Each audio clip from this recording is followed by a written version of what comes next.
Ben ölümden korkmuram Mehmet. Ama bir çeten külfetim var. Balalarımı yetim koyma. Buna kağıt kalem verin.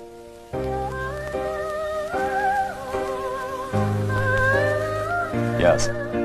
Mən kənd Xudahar, xalqın elçisi Qatır Məmmədin qabağında söz verirəm ki, kəndə qaydan ki, Qaratəpə cəmaatının malını özünə qaytaracağam.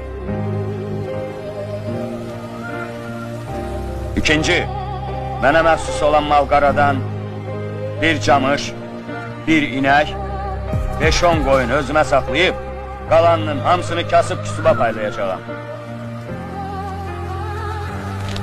İnsafın olsun Mehmet.